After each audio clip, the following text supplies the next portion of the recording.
Now, the first play that you are reading is, again, Oedipus the King. And as I say in the introduction in the lessons folder, that Oedipus the King, or Oedipus Rex, was often translated as Oedipus the Tyrant, because that's how modern people saw him. But really it is Oedipus the King. And in order to really get a good grasp on this story, I'm going to tell you about the myth of Oedipus, because of course that's what this story is based upon. And it talks about, this myth and what happened in prior years, but I think it might be a little bit difficult to understand. So I'm going to tell you the myth, and I'm going to talk a little bit about this. And this play, before I do go into talking about the particulars of it, it is about theme. This, as when we read short stories, and I pointed out, the characterization is stronger in this story, the symbolism is stronger in this story, and then this story is all about theme. So is Oedipus. Oedipus is not concerned with necessarily, plot, and the plot would have been known to the people who were watching this. There were no surprises in this plot for theater goers of the ancient world. And of course, there's no surprises in this plot for us, because it's been around for a couple of thousand years now.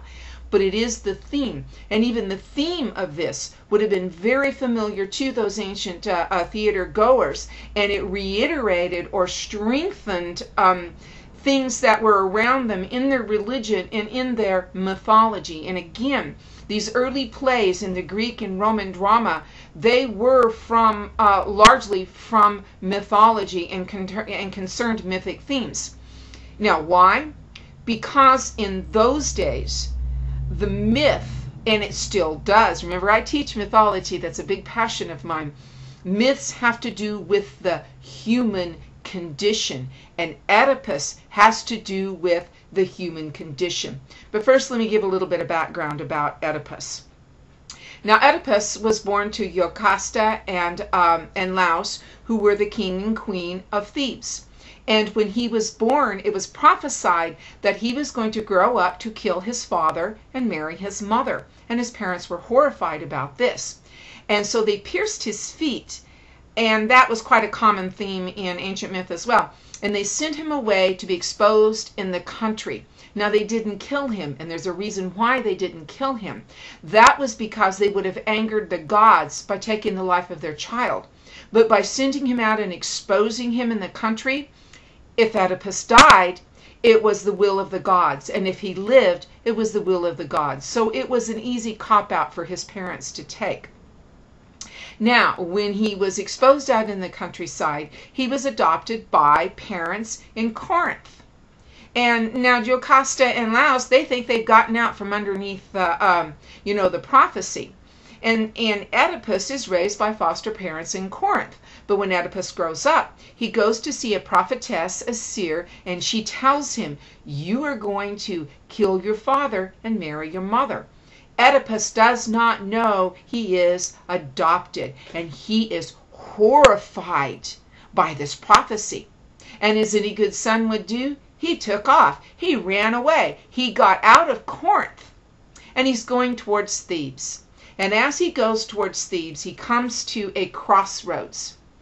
And there is an older man there in a chariot, and they have an argument about who should be able to pass first.